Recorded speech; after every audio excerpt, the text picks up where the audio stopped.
So ನಾನಿವತ್ತು ಕುರ್ಲೆ ಗಸಿ ಮಾಡ್ತಾ ಇದ್ದೇನೆ. ಇದು ಕೊಂಕಣಿ ಸ್ಟೈಲ್.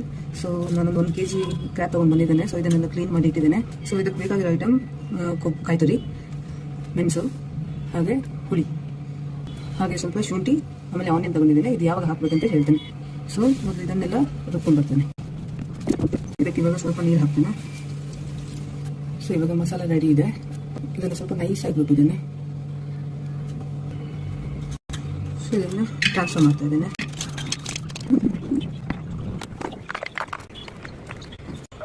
ಸೊ ಇವಾಗ ಇದಕ್ಕೆ ಸ್ವಲ್ಪ ಸಾಲ್ಟ್ ಹಾಕ್ತಾ ಇದ್ದೇನೆ. ಸೊ ಇವಾಗ ಇದಕ್ಕೆ ಈರುಳ್ಳಿ, ಹಾಗೆ ಕುದಿ ಬಂದಾದ್ಮೇಲೆ ಹಾಕಿದ್ದೇನೆ ಶುಂಠಿ. ಸೊ ಇವಾಗ ಇದನ್ನು ಚೆನ್ನಾಗಿ ಮಿಕ್ಸ್ ಮಾಡೋಣ. ಸೊ ಎಲ್ಲ ಆದಮೇಲೆ ಕುದಿ ಬರ್ತಾ ಇದೆ. ಸ್ವಲ್ಪ ಎಣ್ಣೆ ಹಾಕ್ತಾ ಇದ್ದೇನೆ. ಸೊ ನಾನಿಲ್ಲಿ ಕೋಕೋನಟ್ ಆಯಿಲ್ ಯೂಸ್ ಮಾಡ್ತಾ ಇದ್ದೇನೆ. ಸೊ ಇವಾಗ ಮಂಗಳೂರು ಸ್ಟೈಲ್ ಅಲ್ಲಿ ಬೇವ ಕುರ್ಲೆ ಗಸಿ ರೆಡಿ. Thanks for watching.